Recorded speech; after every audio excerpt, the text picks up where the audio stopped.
À vous qui nous êtes fidèles à la radio comme à la télévision, sur la chaîne qui survole, la RTVA, nous souhaitons la bienvenue à Parole aux prédicateurs, émission de Racheté Lusanga au profit des hommes de Dieu, afin de leur permettre d'édifier le corps de Christ. Il nous est accordé le privilège à nouveau ce jour de recevoir pour la deuxième fois le révérend Lifoko du ciel de Rouge-Gorge Tabernacle de Pointe-Noire. Le premier numéro, nous l'avons tourné à Pointe-Noire. Le deuxième, nous le tournons à Kinshasa. Et croyons qu'ensemble, Dieu nous bénira par l'entremise de son serviteur. Aujourd'hui, le pasteur Lifoko du ciel vient nous parler de la bénignité, un des fruits de l'esprit. Nous en saurons un peu plus au cours des prochaines minutes. Cela semble peut-être du déjà vu pour d'autres, mais dans les profondeurs de notre entretien avec l'homme de Dieu, vous découvrirez pourquoi il fallait vraiment que nous puissions en parler. Dieu vous bénisse, pasteur Lifoko, et bienvenue sur le plateau des paroles aux prédicateurs. Que Dieu vous bénisse, comme toujours, c'est un très grand plaisir et une grande bénédiction que de passer ici, dans votre émission. Je crois que c'est un passage obligé pour essayer d'édifier le peuple de Dieu, comme vous le dites. Ok, quand moi je vous reçois avec votre casquette de prédicateur, n'en déplaise aux amis qui vous connaissent plus par rapport à la musique, mais je crois qu'au travers de cette émission qui vous reçoit en tant que prédicateur, la grâce que Dieu vous a faite en cette qualité sera profitable aussi à tous ceux qui vont nous suivre. Comme je l'ai annoncé, nous parlons de la bénignité, j'ai dit un des fruits de l'esprit, ce qui nous renvoie à Galates au chapitre 5, le 22e verset, où il est dit, mais le fruit de l'esprit, c'est l'amour, la joie, la paix, la patience, l'amabilité, la bonté et la fidélité. Ça, c'est une autre traduction, mais là où il est dit bonté, la bonne traduction dit bénignité. Alors, la question que je pose pour commencer, s'agit-il de 9 fruits de l'esprit ou d'un fruit de l'esprit, parce que il n'est pas dit ce sont, mais plutôt c'est. Oui, je crois que, essayant de parler, nous allons toujours utiliser la bouche autorisée, comme vous le savez. Tout à fait. Donc, permettez-moi de prendre un peu le parallélisme pour que vous essayiez de comprendre pourquoi, quand la Bible parle, c'est comme s'il y en a 9, c'est comme s'il y a 7 vertus dans la pyramide, par exemple. Oui, avec la pyramide. Ah oui. Et d'ailleurs, comme l'a chanté la sœur Rebecca, voilà. Je me rappelle dans une émission, on lui a opposé les deux par degré du message, alors ça pose des fois problème. Ça pose un peu de problème. Oui. Alors, quand nous parlons, par exemple, la Bible dit ajouter à, ajouter à, ajouter à, ajouter à. C'est comme si ce sont des choses, on ne peut ajouter que quelque chose qui est à l'extérieur. On vient, on ajoute. Mais la bonne version, c'est lui que le prophète a utilisé, il dit produisez. Donc, au-dessus de la foi, produisez la vertu. Au-dessus de la vertu, produisez la connaissance. Au-dessus de la connaissance, produisez. Donc, en fait, c'est quelque chose comme un garçon. Un garçon, je crois que frère Yvon, il a en lui la barbe. Ce qui détermine la barbe, la grosse voix, les ceci, c'est tout d'abord son sexe. Il est de sexe masculin. Alors, à un garçon comme ça, on peut lui dire, produis-nous la barbe, produis-nous les ceci, parce que ce sont des choses qui sont déjà en lui, dans le sexe masculin qu'il porte. C'est là où Fabana me dit, quand nous disons produisez la foi, en fait, ce sont des choses qui sont déjà dans le Saint-Esprit que vous avez reçu. Celui-ci produit diverses manifestations de la puissance de Dieu par la vertu, par la connaissance, par la tempérance. Mais ça ne veut pas dire 7 comme ceci. C'est un peu comme on dit les 7 esprits de Dieu. Dieu n'a pas 7 esprits. Dieu n'est que un. Celui qui l'adore doit l'adorer en esprit et en vérité. Il est un seul esprit. Mais cet esprit se manifeste pendant les âges sous 7 manifestations, sous 7 fonctions. On l'appelle Père, Fils et Saint-Esprit. Ça ne veut pas dire 3 dieux. Un seul Dieu, mais qui se manifeste en 3 fonctions. La paternalité, la fidélité et l'esprit. Donc, nous parlons des fruits de l'esprit. On dit le fruit. Ce ne sont pas, mais c'est le fruit. Moi, je crois que le Saint-Esprit dans un homme, il manifeste la douceur. Parce que, comme vous le savez, quand il y a par exemple une femme qui vient avec des jupes courtes, je ne suis pas obligé de manifester la douceur. Hein? Et là, vous manifestez quel fruit à ce moment-là? Ah non, en ce moment-là, il faut autre chose. Parce que si tu continues là, avec la douceur, vous réagissez... la patience, et je dois être là, regardez, attendez. Vous devez corriger. Ah, il faut corriger. Parce que l'amour est correctif aussi. Ah, voilà. Donc, en fait, c'est le même Saint-Esprit, mais qui, en divers cas, en diverses situations, manifeste tel fruit, manifeste tel fruit, manifeste tel fruit, manifeste tel fruit. Mais tout est inclus, comme je l'ai dit, par le sexe du garçon, par le Saint-Esprit que tu as reçu. Il manifeste. Parce que n'oublions pas qu'un fruit n'est pas un fruit comme ça, mais c'est un acte consommé. C'est ça ce qu'on appelle le fruit. Un acte consommé, oui. C'est ça le fruit. Oui. Parce qu'on le reconnaîtra par leur fruit. Oui, vous me prenez déjà la parole de la bouche, on le reconnaîtra par leur fruit. Oui. Quand parlait Jésus, il parlait des gens qui auraient déjà reçu le Saint-Esprit, ou il parlait tout simplement de quiconque aurait cru. Parce que le Saint-Esprit, Jésus est invisible aux humains. Oui. Nous sommes d'accord. Oui. Il est invisible. Mais par le fruit, parce que la foi sans les œuvres est une foi morte. Si vous avez la foi, c'est pourquoi William Branham disait, la foi est l'époux. L'époux est invisible. Mais les œuvres, c'est l'épouse. L'épouse est visible. C'est la partie visible de ce qu'est l'époux. Tout comme il dit, un homme, on peut le voir que par sa femme. Moi et toi, on a les mêmes costumes, les mêmes cravates. Ça ne fait pas la différence. Nous sommes comme les païens. Mais à partir de ma femme, on saura si je prie ou je ne prie pas. Donc la femme est la partie visible de l'invisibilité qui est en moi. La foi, le Saint-Esprit et tout. Je suis aussi là, je peux avoir la forme aussi du ministre de la Culture. Vous voyez? Ça ne fait pas de moi différent du ministre de la Culture. Mais quand tu entres dans ma famille, tu vois ma femme, tu peux savoir que cet homme ici prie. C'est pourquoi William Branham, le grand sage, a dit, on reconnaît la spiritualité d'une église par la qualité des femmes qui entrent à l'intérieur. Abraham crut, mais qui a porté les œuvres, c'est Sarah. Donc la femme et les œuvres de la foi invisible qui est dans l'homme. Donc c'est ce que j'ai dit, que on ne peut pas voir le Saint-Esprit si sinon par ses œuvres, par les actes posés. Quiconque reçoit le Saint-Esprit, ce n'est qu'une suite logique qu'il ait. La tempérance, le ceci, le fruit de l'esprit qui l'accompagne. Devant chaque situation, il y a un frère qui gronde, qui monte. Lui, il est là, calme. La longanimité, il a là un gros cœur. Il supporte, alors que celui qui n'a pas le Saint-Esprit, il s'emporte. Et il est parti et tout, on ne comprend plus rien. À un certain moment, vous posez même la question, ça c'est un frère ou ce n'est pas un frère. Donc ceci est la suite logique, excusez-moi le terme, c'est la conséquence logique de quelqu'un qui a le Saint-Esprit. Il produit le fruit. Conséquence logique de quelqu'un qui a le Saint-Esprit, oui. Je voudrais soulever un débat autour des évidences. Oui. Parce que le lecteur du message que vous prêchez, on lu Frère Branham dire qu'il y a un temps où lui croyait que l'évidence du Saint-Esprit c'était le fruit. Et quand il a rencontré les scientologues au sein de la science chrétienne, il a trouvé que eux avaient même l'amour comme fruit de l'esprit. Et puis il a dit, Dieu lui fera voir que ce n'était pas. Le fruit c'était la parole de l'heure. Et dans la suite de l'idée, on trouve des gens qui ont cru à la parole de l'heure et qui par conséquent considèrent qu'ils ont automatiquement le fruit de l'esprit. Mais ainsi comme vous l'avez dit, mais quand on va dans la réalité de la vie, on ne retrouve pas ce fruit. Veuillez aider par rapport à ça. Est-ce que, évident, les fruits viennent nécessairement de celui qui a reçu le Saint-Esprit, parce qu'il y en a d'autres qui les manifestent sans avoir reçu le Saint-Esprit. Non, attends. J'ai dit c'est une suite logique des choses. Et tous les lecteurs de la Bible le savent. Le prophète William Branham a parlé de fruits de l'esprit. Il n'a jamais contredit la Bible, quand Paul parle aux Romains, il n'a jamais contredit. C'est une conséquence, vous comprenez? C'est une conséquence. Si vous avez le Saint-Esprit, voilà le genre de comportements qui vont te suivre. Mais le prophète parle ici du signe de l'évidence initiale. Vous comprenez? Donc il ne faut pas qu'il y ait amalgame.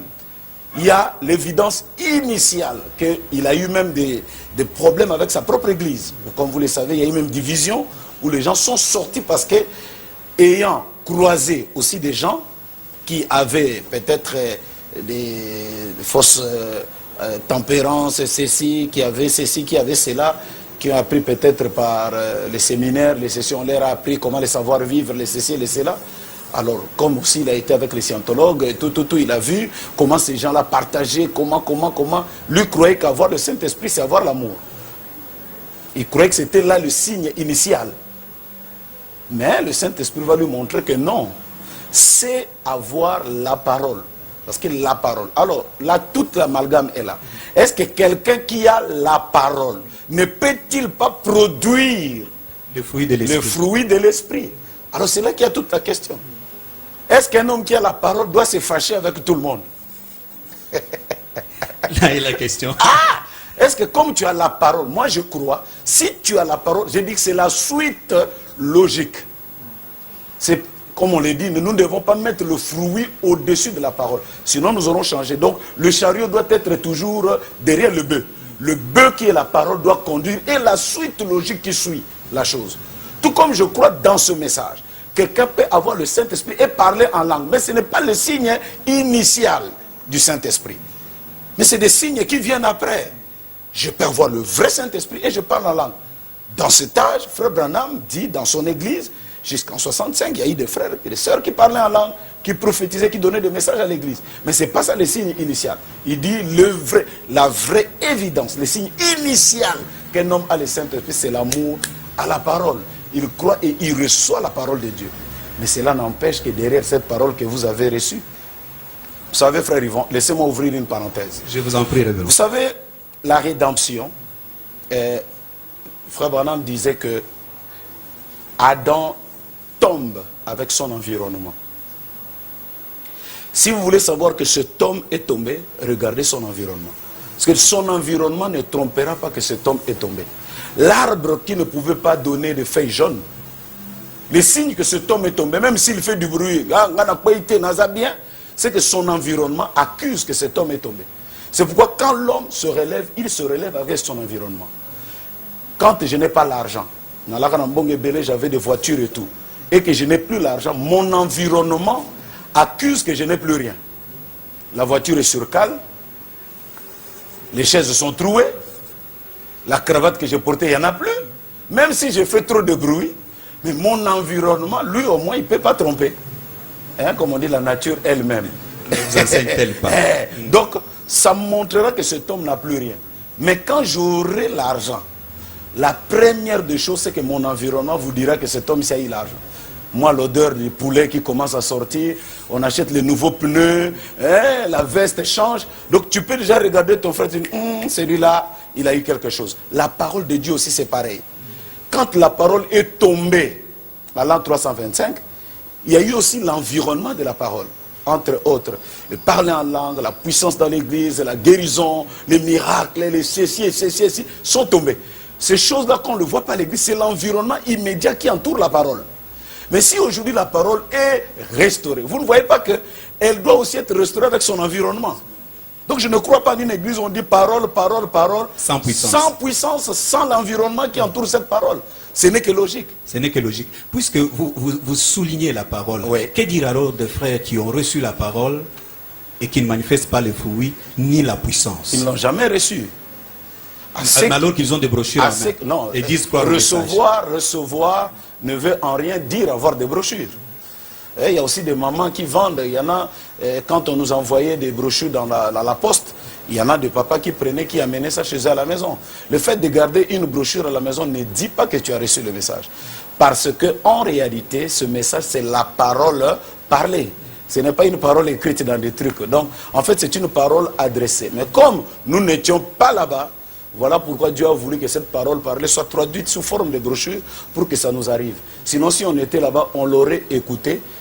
Papa, je peux écrire une lettre. Frère Yvon, va chez ma femme, il va te donner 100 000 francs. Je te le donne. Toi, tu prends et tu déchires, crac, crac. Est-ce que tu as perdu le message? L'ordre est déjà donné. Le message n'est pas perdu. C'est le support qui est perdu. C'est le support qui est perdu, mais le message est dans ton cœur. Tout à fait.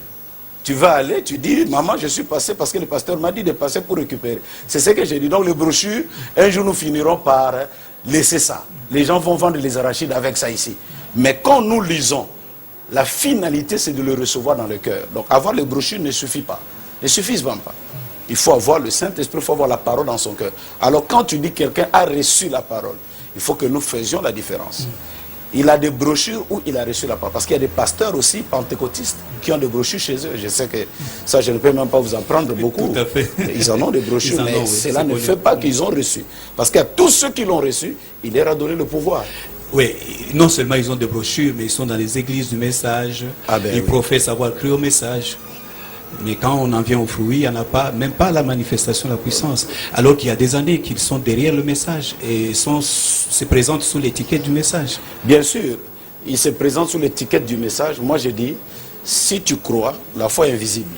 On ne la voit pas. Mais les œuvres sont l'expression de la foi. Voilà. Donc c'est comme ça. Et vous n'allez pas nous dire, je crois, je crois, je crois, je crois. Mais la foi a une odeur. La foi a une couleur. La foi, elle est visible, on peut la toucher. Mais comment on peut toucher une foi? C'est par les œuvres, c'est par le fruit. Comme on dit, un fruit c'est un acte, c'est une œuvre. Voilà, donc c'est ça. Nous étions là en train d'introduire l'émission, parce que l'objet de notre entretien, c'est la bénignité, un des fruits de l'esprit. Oui, oui. Il était question que nous entrions d'abord dans le contexte général de fruits de l'esprit. Venons-en à la bénignité. Est-ce un fruit négligé pour que vous en parliez aujourd'hui? Je crois que on n'en parle pas tellement. On n'en parle pas tellement, et même que ce soit sur le fruit de l'esprit en général.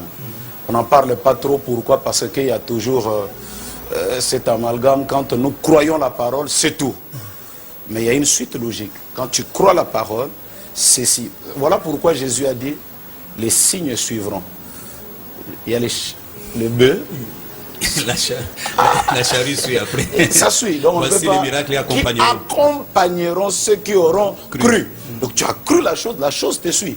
Donc William Branham n'est pas venu, il nous a pas dit que quand tu reçois le Saint-Esprit, tu ne peux pas produire les fruits de l'Esprit. Au contraire, jusqu'en 65, j'ai lu, il parlait toujours, voilà le fruit de l'Esprit, et les ceci comme la Bible le dit, ceci. Et à l'intérieur, nous avons la bénignité. Et moi, j'ai essayé un peu, parce que je me rends compte que c'est un sérieux problème dans le message. Et d'aucuns même, quand j'étais à Luanda, j'ai trouvé un frère qui appelait l'autre frère de taliban. Ah bon? Il dit ça, c'est un taliban sans barbe. Qu'est-ce que ça dit? Bon. C'est quand je vais essayer un peu de parler avec lui, mais pourquoi tu traites l'autre de taliban? Il dit non, les talibans, c'est le fondamental, l'extrémisme. L'extrémisme, le légaliste. Donc lui, noir ou rouge ou rouge. Si ce n'est pas comme ça, il n'y a pas une autre voie. Donc celui-là, quand il a fait ça, il n'est plus fils de Dieu, on doit le faire descendre même du ciel. Même s'il avait le Saint-Esprit, on doit le lui ravir. C'est comme s'il a le pouvoir même de ravir le Saint-Esprit. Non seulement de le donner, mais aussi de le ravir. Ah, même de le ravir aussi.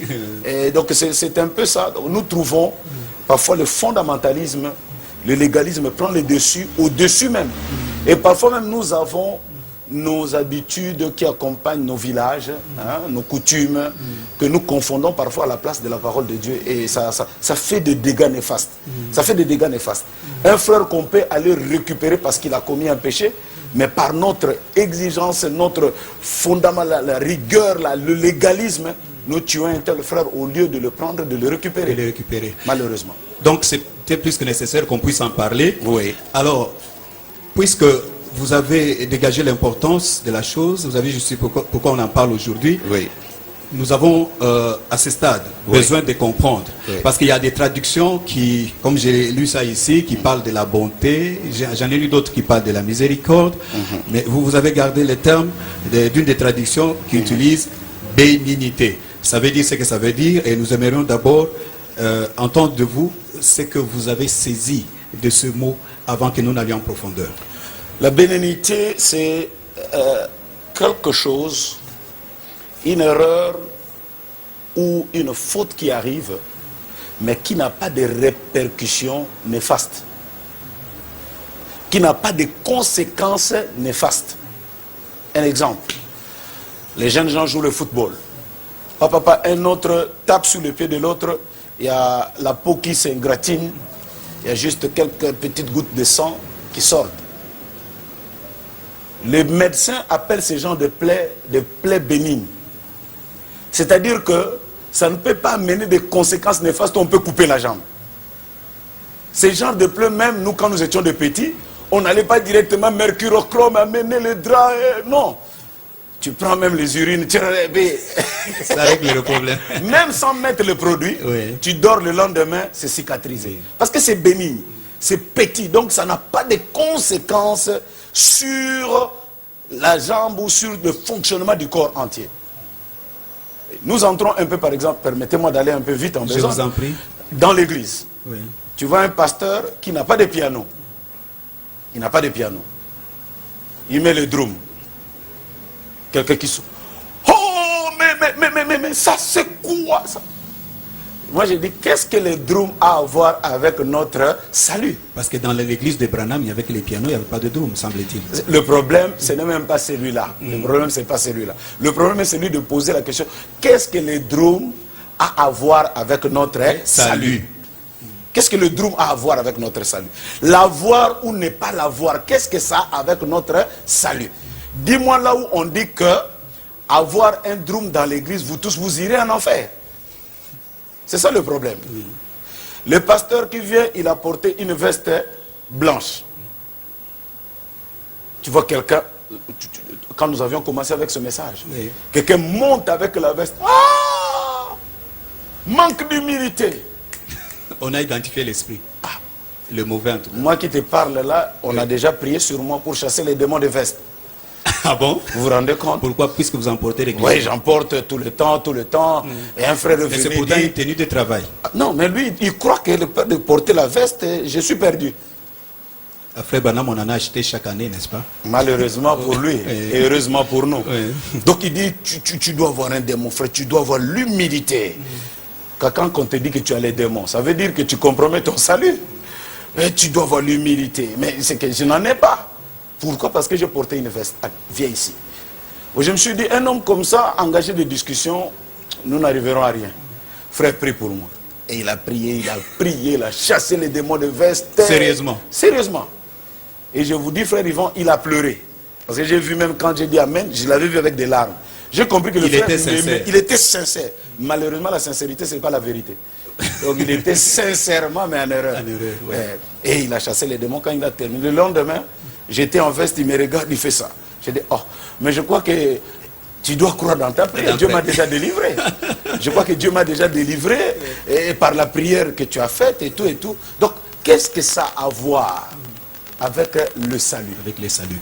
Oui, pasteur, parce que déjà vous nous avez fait comprendre que tous les éléments, les exemples que vous venez de citer, oui, n'ayant rien à voir avec le salut, donc c'est un peu comme cette plaie bénigne. Oui. Donc ce sont des éléments négligeables. Négligeables. Qui ne sont pas importants dans le salut. Mais néanmoins, on relève quand même dans les remarques des frères un certain fondamentalisme.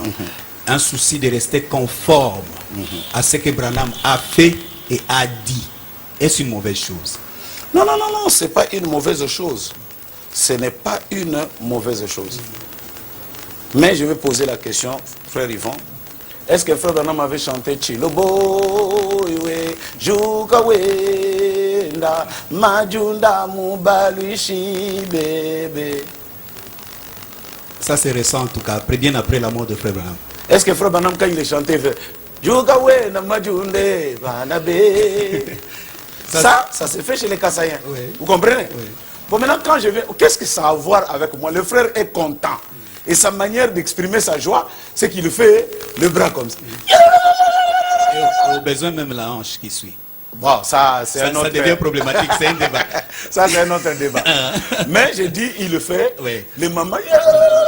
D'ailleurs, je vous dis que si tu amènes ces gens de cris, oui, déjà, dans le Branham Tabernacle, tout le monde va se retourner. Se retourner, parce que ça, c'est quoi? Mais nous savons que ça n'a rien à voir avec le salut. J'ai été quelque part, j'ai vu un frère avec un truc.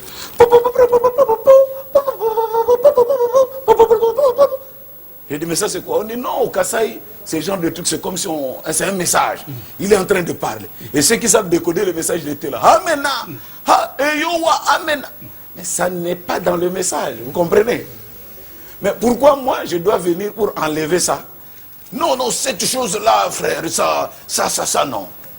Il y a des comportements de frères. Dès qu'on commence à prêcher comme ça, il met Amen, Amen, Amen, Amen. Il quitte le dernier banc. Et il vient devant le Il prédicateur. vient devant et il fait tout ce qu'il peut faire. Bon. Il y en a des frères qui vous disent que je ne viendrai pas à l'église parce que lui, il fait ce genre de choses. Et moi j'ai vu des gens, il fait ça, on lui dit frère, calme-toi parce que il se calme. Tu déranges la prédication. Et 2 minutes après, amen, amen, amen. C'est en lui. On se rend compte qu'en fait c'est quelque chose qui est dans sa vie, c'est même génétique, C'est naturel. Il revient au galop. Peut-être que c'est génétique. Voilà. Alors je me dis, tout ce qui ne peut pas nuire à notre salut, tout ce qui ne peut pas nuire à notre marche dans l'église. Il y a des gens qui en font un problème. Et cette bénignité va même dans des familles. Moi, je vous dis en tant que pasteur, j'ai traité un problème où le frère m'appelle. Pasteur, viens vite, aujourd'hui le mariage est terminé. La manière qu'il parlait, je me suis dit, Seigneur, si je n'arrive pas, c'est la fin. Dès que j'arrive comme ça, mes frères, pourquoi tu veux chasser la soeur? Elle n'a pas mis la banane sur la table. Ah bon? C'était tellement important pour lui. J'ai dit, donc, étonné, quelque chose qui peut passer, l'erreur qui peut passer, si on peut appeler ça erreur, je crois que c'est une erreur pour lui et sa femme, parce que peut-être selon leur contrat, par omission, elle a omis de mettre le type en a fait un sérieux problème. J'ai vu un autre frère, on met la nourriture, tout d'un coup, le bok il commence à manger. Frère, démon! Il n'a pas lavé ses mains. Non, tu n'as même pas prié. Ah! Tu n'as pas prié. Le frère dit, je vais prier à la fin. Oh, mais c'est au début qu'on doit prier. Or, un jour aussi, frère Branham a prié à la fin du repas. Et... Vous comprenez? Mais justement, là c'est intéressant parce que vous trouvez une écriture qui justifie que frère Branham a prié à la fin du repas. Au moins il y a une écriture. Mais bien parce sûr. que ici je parle du fondamentalisme. C'est-à-dire qu'il y a quelqu'un qui ne supporte pas tout d'abord. Il condamne avant même d'avoir écouté son frère. Il n'est pas exigeant, intransigeant. Intransigeant. Légaliste comme jamais. Tout ce qui passe devant lui, c'est faux. De demander même, frère, mais j'étais vu, j'étais... Non, tout est faux. Ne fût-ce que même supporter tout d'abord. Avoir... Ça aussi, c'est un des fruits. Supporter. Avoir cette patience. Demander. Mais pourquoi, bien-aimé, tu as porté des lunettes? Pourquoi? Écoutez, frère, parce que quand j'ai lu et tout... Ah, ok, il n'y a pas de... Mais peut-être vous êtes... Je ne sais pas trop, mais il y en a des frères, moi j'ai vu, hein, ont enlevé les lunettes. J'ai vu des frères, on leur a fait déchirer des diplômes d'État. Ah bon? Ah oui. Pourquoi? L'éducation, frère Branham dit. Quand vous ajoutez un diplôme, chose vraie, quand vous ajoutez un diplôme, vous éloignez de la présence de Dieu. Donc, frère, il faut déchirer. Il prend son diplôme, tuec. Diplôme d'état déchiré.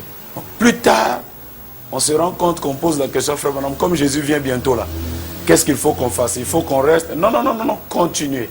S'il faut faire les chants, continuez. S'il faut faire ceci, continuez. Oh, mais j'ai déjà déchiré. À cause de quelqu'un qui n'a pas été, je ne sais pas trop comment, intransigeant. Ça va même dans la construction des églises. On construit un beau bâtiment. Il y a des gens qui ne supportent pas. Pourquoi un si beau bâtiment comme ça là?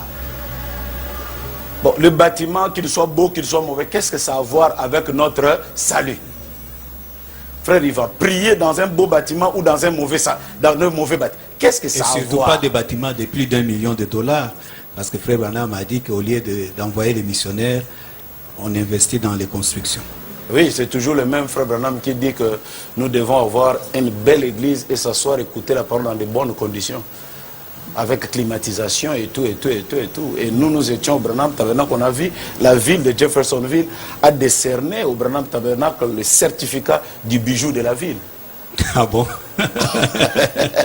Alors, pasteur, puisque à vous entendre parler, dans les réactions, vous réagissez avec des écritures. C'est qu'au fondamentalisme, il faut répondre par le fondamentalisme? Non, je me dis, au fondamentalisme, on ne peut pas répondre par le fondamentalisme.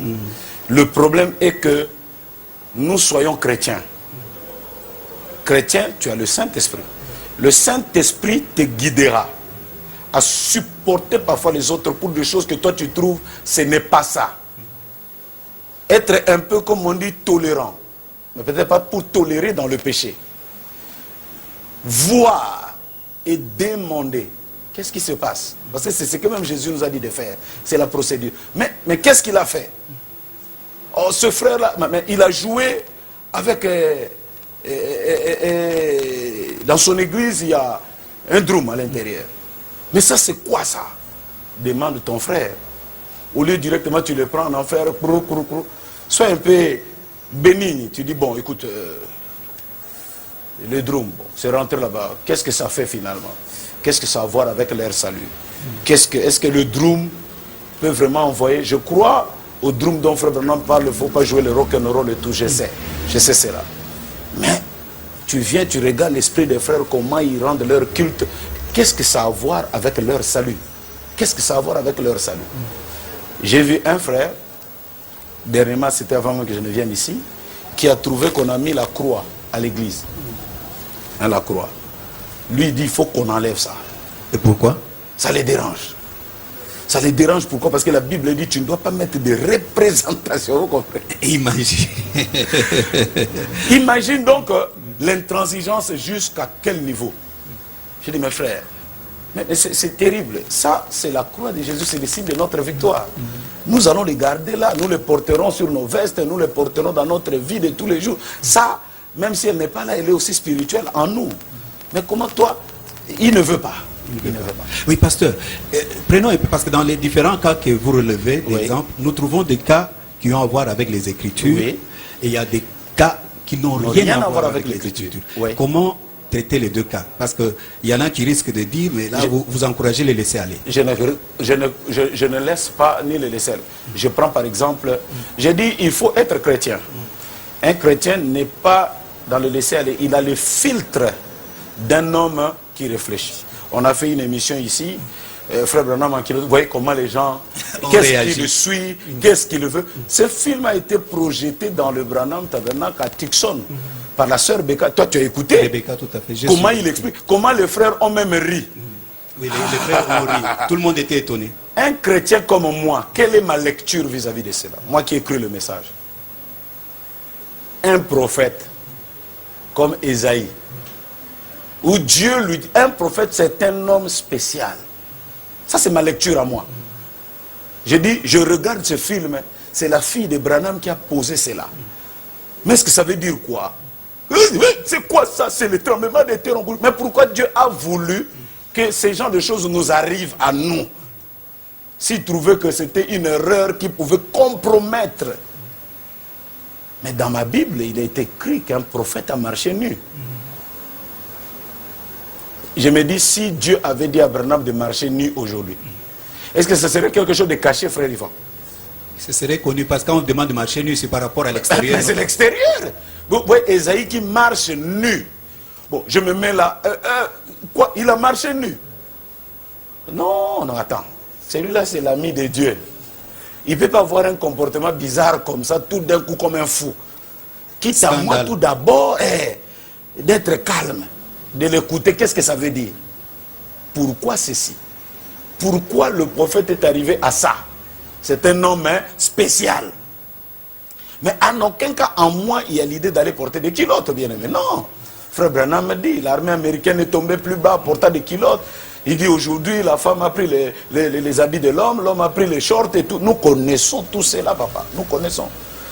Mais tout ça, pourquoi? Parce que, quelque part, il y a des gens, c'est-à-dire, lui, il a sa manière à lui de voir les choses. Ça ne peut pas arriver. Il y a même un frère, quand j'ai ramené le film là des États-Unis, qui a regardé. C'est faux. Ça, ce n'est pas Frère Branham. Il refuse de croire que il refuse. Pourquoi? Parce que lui, il a une son conception. Frère Branham à lui, sa conception à lui. Donc, je me dis que, soyons simplement chrétiens, ce n'est pas du laisser aller. Moi, par exemple, dernièrement, ça aussi, c'est peut-être un autre débat qui s'ouvrira, permettez-moi, le mariage, par exemple, des prédicateurs. Je crois qu'un prédicateur doit se marier à une vierge. Oui. Moi qui vous parle, je me suis marié avec une vierge. Pas vierge spirituelle. Physique. Vierge physique dans sa chair. Mais je n'ai pas une écriture, vous comprenez? de commencer maintenant à être gynécologue spirituel. Chaque pasteur qui veut prêcher chez moi, comment tu t'es marié, bien-aimé? Et il y en a qui font ça? Ah oui. Mais frère Yvan, il y a des choses dans ce message. Il y en a des gens qui font ça. J'ai reçu dernièrement un petit qui est venu, il dit, celui-là, il ne peut même pas être pasteur. Il s'est marié avec une femme qui a été touchée. J'ai dit, oh, mais est-ce que toi, tu as une écriture qui dit que comme lui s'était marié avec une femme qui a été touchée, il ne peut pas exercer la sacrificature? Tu en as? Oh non, mais frère Branham dit de Dieu, de la Bible, de Dieu qui ne change pas, dit ainsi. J'ai dit, il a dit, nous le savons. Mais est-ce que tu as tout lu? Tu as lu là où il parle de ce moment-là de cette sœur qui était prostituée. Il dit, tu feras la joie d'un prédicateur fatigué, qui revient du boulot fatigué. Et cette sœur-là, Martin Sorosé-là, qui s'est mariée à un prédicateur jusqu'aujourd'hui. Frère Branham ne connaissait-il pas les Écritures? Comment il peut recommander une prostituée à un homme de Dieu? Ce n'est pas du laisser aller. Donc il y a des vérités que nous croisons sur le terrain. Je ne peux pas être là, frère, tu t'es marié avec une prostituée, tu ne peux pas prêcher dans mon église. Non, je n'en ai pas. Le verset qui dit, ou la citation qui dit, tu ne peux pas prêcher chez moi. Mais j'ai plutôt des citations qui disent qu'une femme qui a confessé totalement et complètement sa vie, elle est vierge comme si elle n'a jamais connu des hommes. Ça existe. Mais être là en train de... Parce que le fondamentalisme n'est pas équilibré. Le fondamentalisme, là est la question que j'allais vous poser. C'est une ligne droite. Il n'y a pas de l'équilibrisme. C'est pas bon, le mauvais côté du fondamentalisme, c'est le manque d'équilibre. En fait. C'est le manque d'équilibre.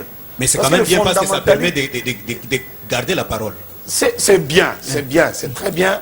Un fondamentaliste, un extrémiste, excusez-moi les termes, c'est bien d'être extrémiste, mais Frère Branham dit, ni les fondamentalistes, ni les gracistes, tous ces gens-là, aucun... Il dit le calvinisme et les luthériens, parce que les luthériens, par la foi, les calvins, et ceci, il dit, mais tous les deux ont tort, ni l'un ni l'autre. Il faut être au milieu de la route.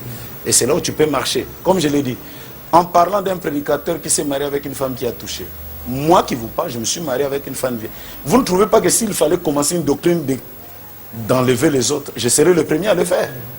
Mais le problème, c'est que je n'en trouve pas. Et je ne veux pas être légaliste à ce point, commencer à demander à un frère avant de prêcher. Comment tu t'es marié, frère? Dis-moi un peu comment ça a été. À la fin, c'est pour avoir quoi?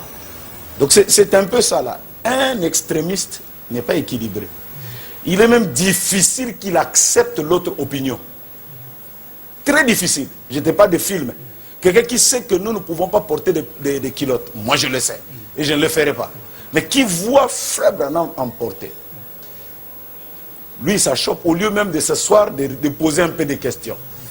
En tant que chrétien, pourquoi ceci est arrivé?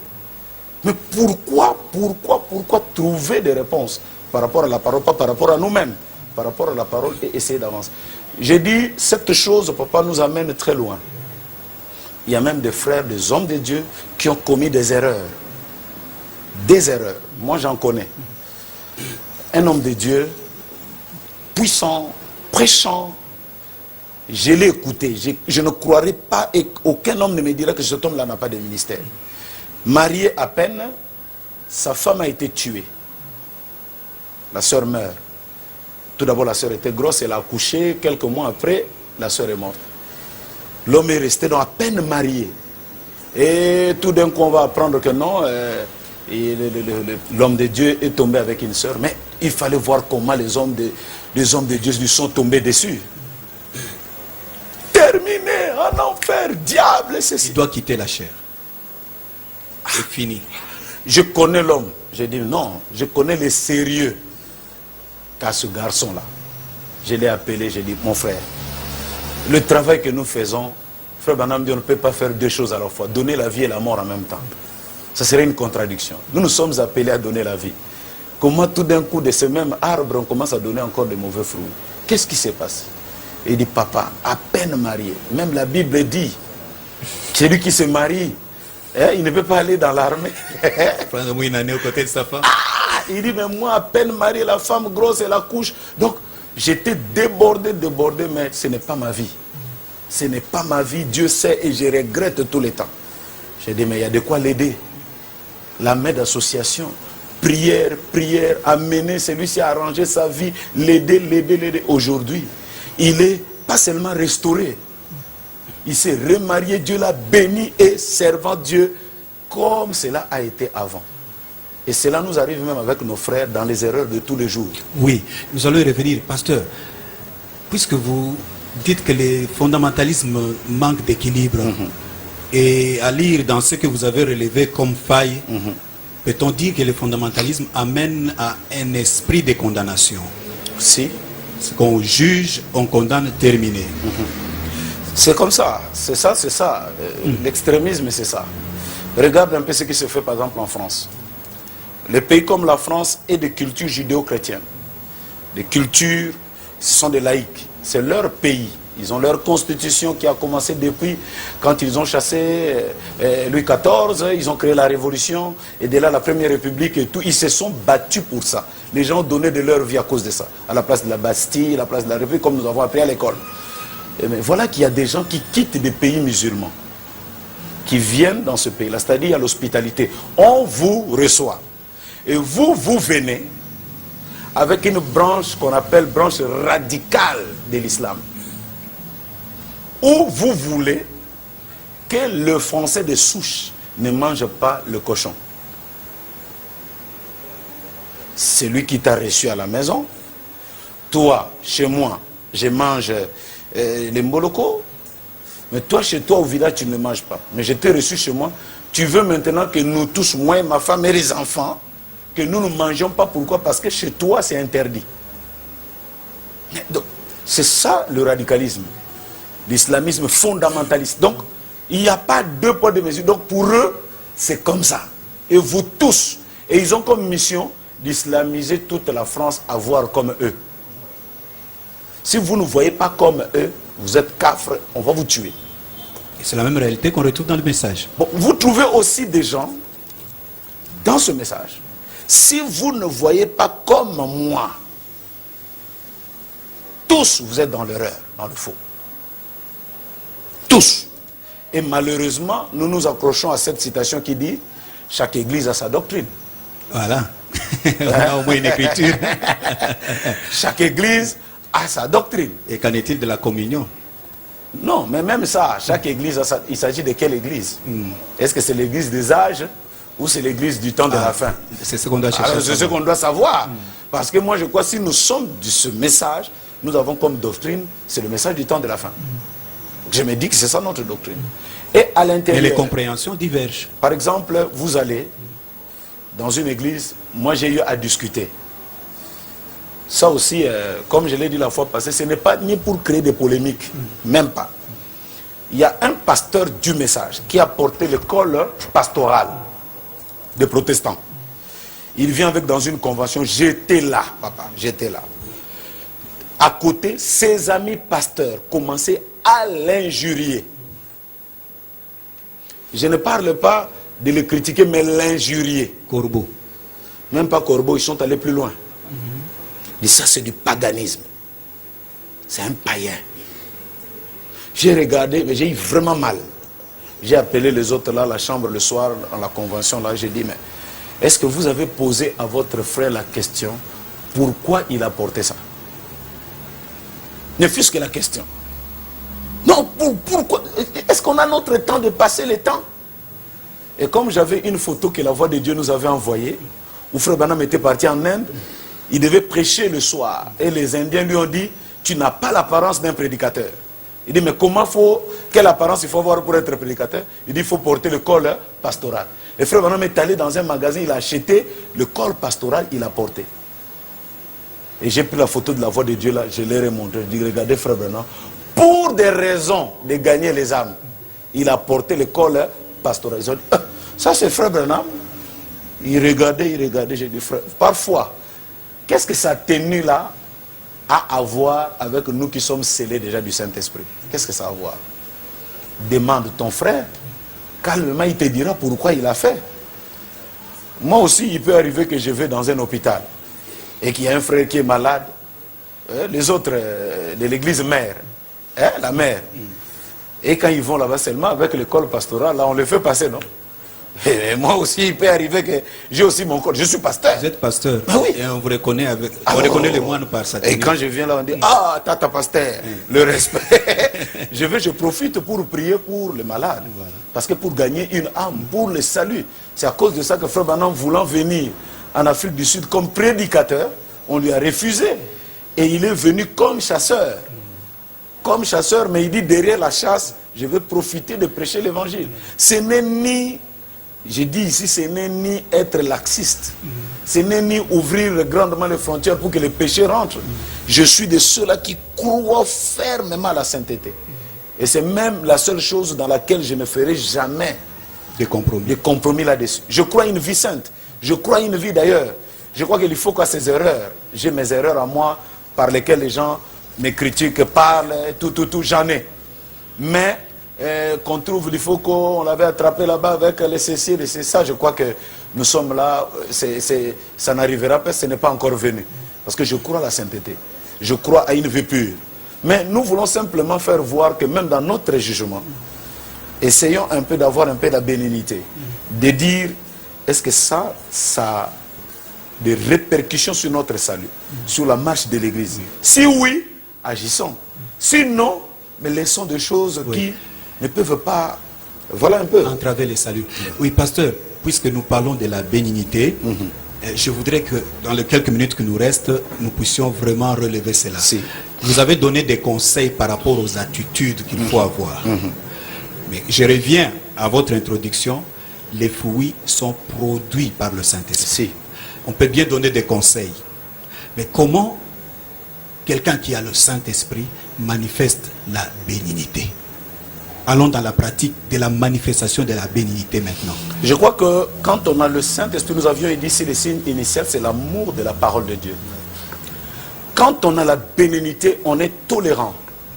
Pas vis-à-vis du péché, mais vis-à-vis de l'homme qui a commis le péché. La preuve en est que quand William Branham lui-même prêchait, il dit, je n'ai pas de la haine contre les hommes, mais contre les systèmes. Papa, ça va loin. Le prophète dit même pour chasser les démons. On ne doit pas avoir de mauvaises attitudes. La haine. Tu vois quelqu'un qui veut prier pour les malades, il commence à plier déjà sa chemise. Si le monde te prie, il broute. Le démon doit partir. Il y a la haine. Frère Branham dit les démons ne partent pas par la haine. Et s'il disait qu'il avait une sainte colère contre il dit que tout ça, ça part par l'amour. C'est pourquoi je parle ici d'être chrétien. Pas pasteur tout d'abord, être chrétien. Qui dit chrétien, c'est être comme Christ. Et qui dit comme être comme Christ, c'est-à-dire qu'il faut avoir l'esprit de Christ. Si vous avez l'esprit de Christ en vous, il ne peut vous amener que à obéir. Mot sur mot, c'est que le messager prophète a dit pour cet âge, pour ce qui est de la discipline fraternelle. La bénignité, le pouvoir d'apprécier, est-ce que ceci a des répercussions sur l'Église? Ce que ce frère ici a fait. Comment il s'est pris? Qu'est-ce que ce frère a fait? Non, il est monté en chair. Il a pris une offrande. Il a dit aujourd'hui, frère, chacun de vous doit donner quelque chose, doit donner pour qu'on construise l'Église. Vraiment, celui qui donnera, je prierai pour lui. En quoi? Il a forcé les gens à donner. Non, mais j'ai dit en quoi ça touche notre salut. Quand on va le faire, c'est pour qu'on construise l'église du Dieu vivant. Frère Branham était parti un jour dans une campagne. Dans l'Arche, il parle de ça. Il y a un prédicateur qui est monté vite. Il dit donnez l'offrande, donnez l'offrande, donnez l'offrande. On a donné comme ça faisait je crois $1000. Frère Branham dit qui vous a dit de leur dire de donner l'offrande? Il dit nous connaissons, nous sommes des sudistes. Les sudistes, on ne lui dit pas de donner l'offrande comme ça. Attendez. Moi-même, je suis sudiste et je vais traiter avec eux. Il a parlé. Et il a pris son chapeau. Dès qu'il a mis comme ça a donné $3000. À part les 1000 que les gens avaient eu, lui, il a eu 3000. Il dit, je connais mes gens et je connais comment ça se parle. Quand vous allez au nord, à l'Équateur et tout, vous allez trouver des gens, parfois leur manière de parler, vous allez dire que celui-là... il n'a aucune douceur, il n'a même pas de fruits de l'esprit. Mais peut-être que c'est cette manière... dur comme ça là, il faut apprécier quel est le motif et l'objectif qui est derrière ce frère là. Je parle par exemple d'un autre frère qui voulait prêcher. Il était en train d'arranger la salle. Et il y a quelqu'un qui vient, il dit, tu ne prêcheras pas ici. Avant que tu ne prêches, il faut que tu me tapes. Frère Branham en parle dans la plus grande bataille jamais livrée. Il faut que tu me tapes. C'était un prédicateur. Alors il procède comment? Non, et il a dit, c'est ce que je vais faire tout de suite là. Il a mis la peinture et puis dès qu'il a terminé, Frère Branham dit, il a plié sa chemise. Il dit, viens. Et un coup, et le type est tombé. Je crois que s'il faut un peu dramatiser la chose, est-ce que Bettinga Kaliko Fitoli Bende? Et le gars se réveille, il dit, mais c'est grave.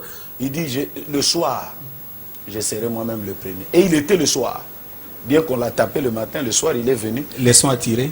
Les sons attirés. C'est que lui, il voulait barricader le royaume des cieux pour qu'on ne puisse pas gagner les âmes. Et la condition qui a été mise, c'est que si tu me tapes, tu prêches. Et le frère l'a tapé, et le soir il a prêché, il a gagné des âmes. Là, c'est que Dieu était dedans. Ah, Dieu était dedans, mais c'est une conduite. Maintenant, si on te l'amène, on dit, frère Yvan, pasteur à Kabinda, il voulait prêcher, il y a eu un catcheur qui est passé, il dit, si tu me tapes, tu prêches. Et le frère Yvan a tapé cet homme-là. Que dit le message sur le frère Yvan qui tape les autres? Je risque de te prendre et t'envoyer en enfer. Mais moi, je suis de ceux-là qui croient qu'on ne peut pas taper. Vous comprenez? Tout à fait. Je suis de ceux-là qui croient qu'on ne peut pas taper, qu'on ne peut pas porter des culottes, qu'on ne peut pas faire ceci. Mais il y a des choses que nous croisons sur le terrain. Il y a une attitude. Il y a une attitude à prendre. Je viens demander, frère, comment, qu'est-ce que tu as fait? Qu'est-ce qui s'est passé? Il y a eu ça, il y a eu ça, il y a eu ça. Alors, mais je crois que c'était Dieu. Dieu était derrière la chose. Et je crois que nous allons glorifier le Seigneur là-dessus. La bénignité, c'est le fait qu'un homme ait le Saint-Esprit. Ça ne peut être produit que par le Saint-Esprit. Accepter parfois l'autre dans sa manière de faire, dans sa diversité, différemment de vous. Mais si cela ne peut pas empiéter sur la marche de l'Église, supportez-les. Supportez-les.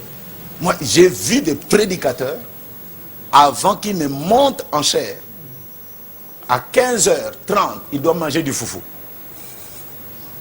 Il dit, c'est pour avoir de la force life. Mais moi, je ne peux pas. Moi, 3 heures avant de prêcher, je ne mange rien. J'entre dans la chambre, je prie comme dit Frère Branham. Et je sors à sec, je viens, je prêche. Ça, c'est moi. Mais quand je le vois le faire, je ne peux pas lui dire, tu es devenu païen. Et surtout qu'il prêche sous l'onction. Ah! Et la suite, c'est quoi? C'est qu'il y a des âmes qui sont gagnées. Qui sont gagnées. J'ai vu aussi un frère venir à la chair tout en boitant. Il boitait. J'ai vu un autre qui dit, tu ne peux pas prêcher. Et pourquoi? Parce que la Bible dit, le sacrificateur ne doit pas avoir un défaut corporel. Mon Dieu. Papa. Donc vous vous rendez compte? C'est malheureux. Donc un extrémiste, tu lui dis, bon, c'est vrai, c'est écrit dans la... Où est-ce que le frère Branham en parle? C'est écrit où? Non, la Bible... Non, attendez. La Bible, nous avons aujourd'hui la lumière, nous lisons au travers du net des prophètes. Où est-ce qu'il en parle? Ce sont toutes ces choses-là, si simplement Dieu... C'est souvent l'application des Écritures qui pose problème. C'est justement là. C'est un peu comme l'histoire de frère Branham. Je ne dis pas que ces frères qui sont extrémistes, ils veulent le mal du message. Non. Ils veulent bien le conserver. Ils veulent bien le conserver. Et ici aussi, je ne veux pas être mal jugé. Celui-là, il vient toujours comme s'il veut aller à gauche. Non. Je ne veux ni aller à gauche, ni aller à droite. Papa, je vous dis, moi, quand, vers les années 92 ou 13, j'ai amené le corps, un cadavre, dans l'église pour faire les services funéraires. Mais j'ai été taxé de tous les noms. Plus tard, les gens vont voir. Ah, un problème de connaissance. Les prédications qu'on appelle les expressions. Or, c'était devant... J'ai dit, mais le jour où vous allez venir voir les Ngonga des catholiques là dans mon église, qu'est-ce que vous allez faire? Parce que dans les Branham Tabernacle, il y en avait. Dès que les enfants rentrent à l'école le dimanche, on sort. Et il y en a jusqu'à aujourd'hui. Vous allez faire comment? Vraiment. Oui, pasteur, il y a bien des choses à dire. Petit à petit, nous allons conclure. Mais je voudrais quand même vous laisser dégager la place de cette bénignité dans ce que nous appelons Matthieu 18, va vers ton frère. On en parle beaucoup. Mais apparemment, ce n'est toujours pas facile à faire parce que tout le monde a l'épée. Oui, même moi qui parle, que Dieu nous aide. Parce que, comme j'ai l'habitude de dire, il ne faut pas seulement prêcher. Mais je crois que la meilleure des choses, c'est de prêcher pour vivre. Et tout ça, nous sommes fautifs aujourd'hui. Vous savez que ces versets de la Bible, quand le prophète messager l'interprète, ça devient trop compliqué. Il dit, le verset qui dit, va vers ton frère. Lui, il dit que, quand toi, tu apprends que ton frère a un problème contre toi. Non pas que toi, tu as un problème contre ton frère. Mais si toi, tu apprends que ton frère, tel qu'on est là, je ne connais pas le cœur d'Yvan. Moi, je suis là. Life. Je salue Yvan, mon frère et tout. Mais, or, Yvan a des choses qu'il me reproche. Si moi, j'ai seulement bruit de cela, ce n'est pas à Yvan de venir me voir. C'est à moi d'aller vers Yvan. Frère, j'ai appris que tu as des problèmes contre moi. Que je sois innocent, peut-être que ce que lui va dégager, je vais retrouver ma place. Vous vous rendez compte, papa, un jour, quand je devais prêcher sur le Saint-Esprit, je me disais que moi, il faut que je dois être un mari modèle pour ma femme. Mais j'ai commis la maladresse ou l'erreur ou je ne sais pas quoi, d'appeler ma femme la nuit, de lui dire, parle de tout ce que tu me reproches en tant que mari, je vais t'écouter. J'ai regretté cette chose. De l'Ancien au Nouveau Testament. Papa, et les femmes n'oublient pas. Ce jour-là, tu m'avais fait ça, je voulais te saluer, tu étais, ce jour-là, l'argent tel. On a fait 3 jours. Je l'écoutais sur ces plaintes, sur ceci. Des choses que je n'avais aucune idée. Je suis là, parfois je médite, elle me parle, je n'entends pas. Et je suis là, calme, concentré. Pour elle, ça l'a blessé. Et tout quand j'écoute, ouais, Seigneur, il fallait arranger. J'ai arrangé avec elle. Parce que j'ai vu Frère Branham faire ça avant de prêcher sur le Saint-Esprit. Et quand je suis venu à l'église, il y a une grande bénédiction là-dessus. Donc c'est parfois ça. Toi, tu te dis que non, moi je suis bien. Mais si tu vas vers ton frère, il te dira pourquoi il est contre toi. Et tu vas te retrouver que même toi qui disais que je ne suis pour rien, tu te retrouveras que tu es pour quelque chose. Et c'est cela. Et tout ça, ça demande quoi? Un peu de la bénignité.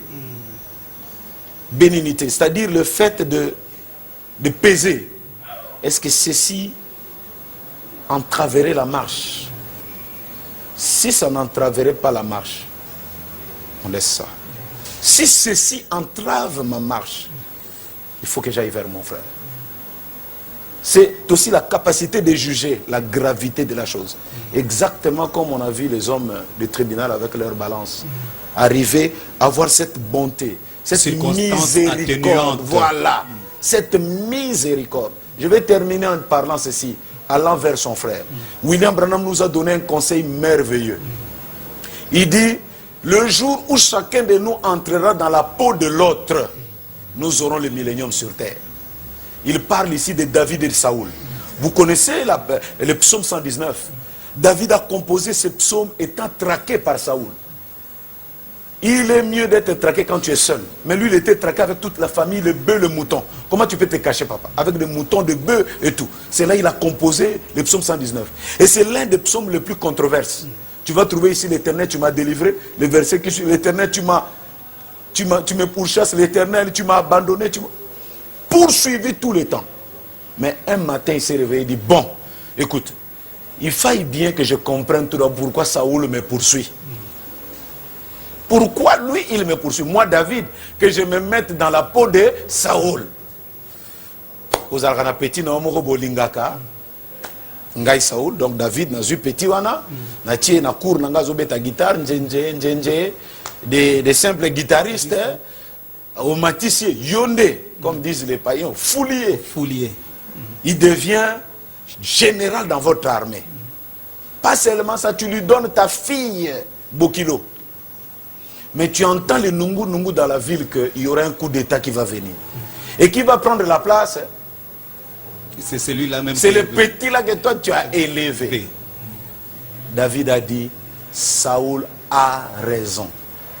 Même moi, si j'étais dans la peau de Saoul, j'aurais fait la même chose. J'aurais poursuivi Saoul. Et c'est depuis ce jour-là qu'il a été guéri. Il dit donc, je crois que lui, il agit parce qu'en tant qu'humain, il doit agir comme ça. Laisse-moi maintenant aller dire à Dieu, parce que c'est Dieu qui a créé cette situation. C'est pourquoi quand il apprend que Saoul est décédé, il n'a pas pleuré comme un hypocrite. Il a dit vraiment, le oint de Dieu est parti. Il a pleuré sincèrement. Sincèrement. Donc c'est un peu ça.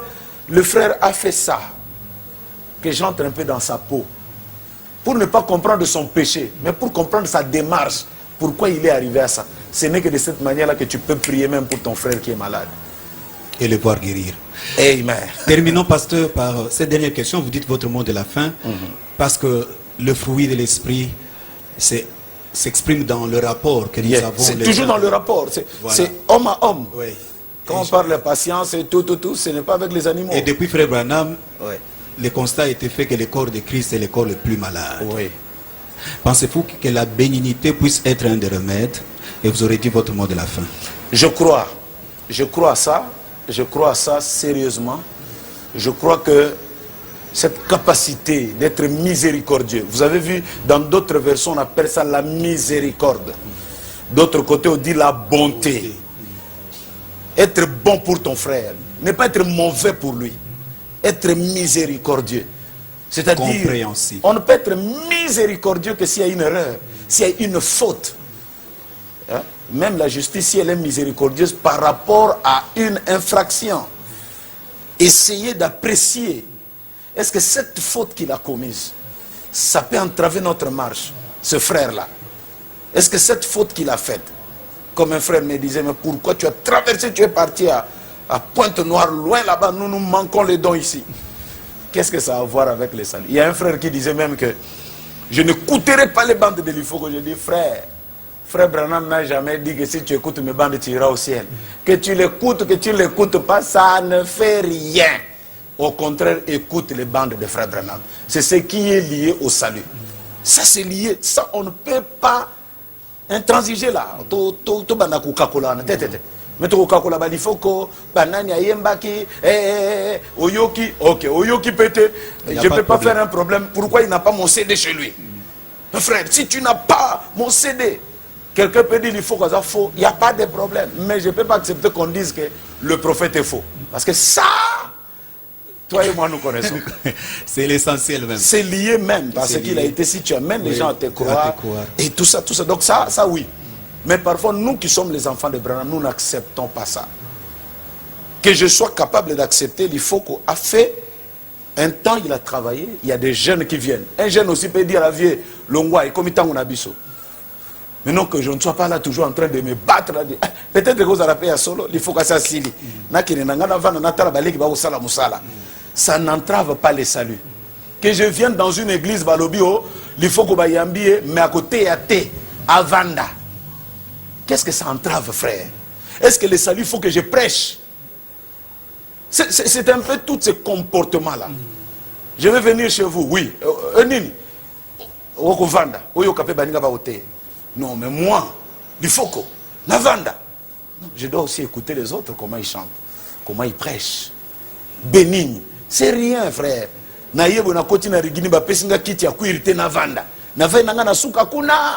Qu'est-ce que ça diminue en moi? Est-ce que c'est... Vous comprenez, papa? Il ne faut pas en faire de problème. Il ne faut pas faire de problème là où il n'y en a pas. Que Yvan me reçoit dans son émission, il n'ait pas reçu tel frère. Pourquoi toujours lui? Je crains que je puisse en arriver là. Non, je crois que les frères comprennent que la porte est ouverte. Il se réchauffe. Voilà. Même à 3 minutes, il a fait un match, on lui dira entre aussi à Kochabi et ça sera pour la gloire de Jésus-Christ. C'est un peu de choses comme ça là.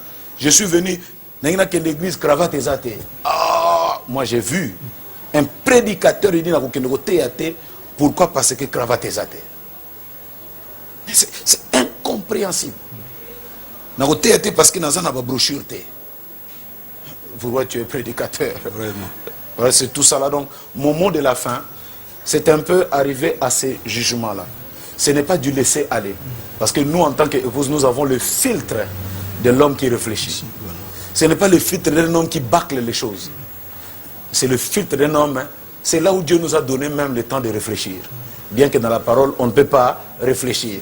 Mais pour ce qui est des jugements, la cigarette, Frère Branham a baptisé un frère qui fumait la cigarette. Et après, Frère Branham est allé lui acheter un paquet de cigarettes. Il vient pour le lui donner. Le frère regarde et dit, ah, l'argent est bon en Zambie. Non, non, plus jamais je ne fumerai à Boakam. Le fait d'un homme qui réfléchit, qui a de l'intelligence, qui a de la sagesse, qui ne se comporte pas en un homme bâclé, mais qui émet un jugement, qui est cohérent dans ce qu'il dit, dans ce qu'il fait.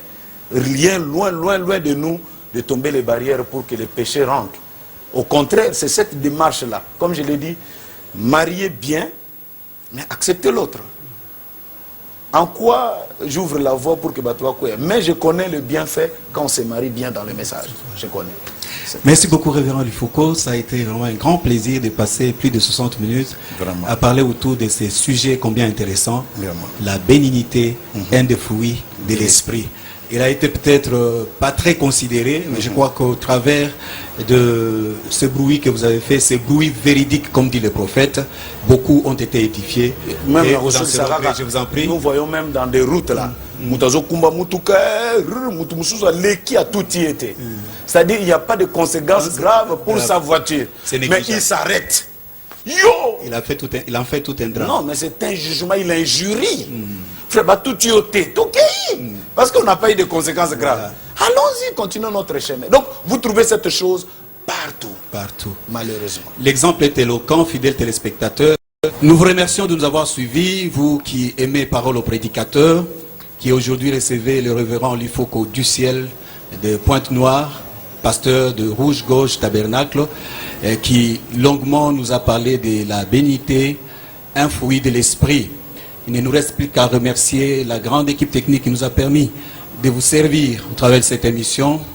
Paka Fede et Patrick Manzambi à la prise de vue, Paul Kibour-Kibouti au mixage et à la réalisation, accompagné de Hector Badibanga, co-monteur, et le son était assuré par notre bien-aimé frère Pierre Lona.